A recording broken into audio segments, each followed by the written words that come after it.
today this shocking development announced by the company?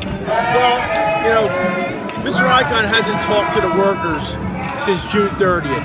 He's offered nothing other than what he put them out on strike over. And now, because he doesn't know how to deal with workers that stand up for themselves, he's decided to take his ball and go home.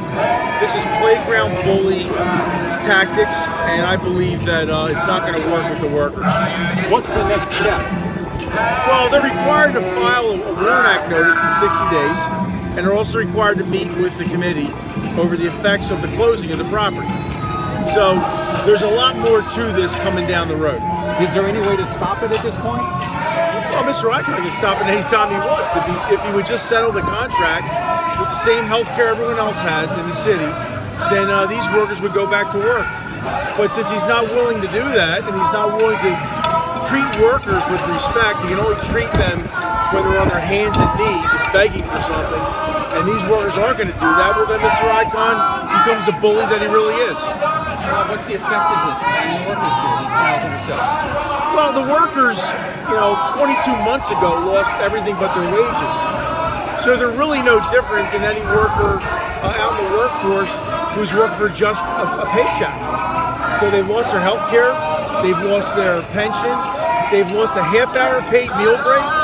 They won't even give them a half-hour paid meal break. People working at bodega up the street get a half-hour paid meal break. People in this building don't, that are union members. So there's a lot to be talked about in this negotiation. But the reality is everything's in Mr. Icahn's corner.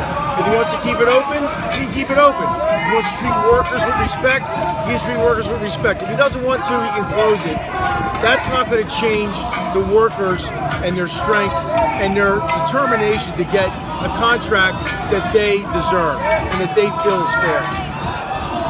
Thank you, Bob. Thank you very much. Hey, Bob, with all the workers that are out of work already in Atlantic City, doesn't that look bad for these guys if they don't have a place to work? Well, I think it looks bad for Carl Icahn because he's the one doing it. So, these people were put on strike. They didn't choose to go on strike. It was the only choice they had.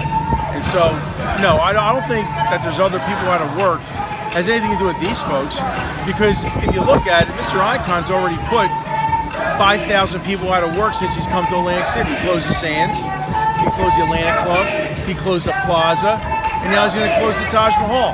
So he'll have about 7,500 workers unemployed just because of Mr. Icahn's decisions.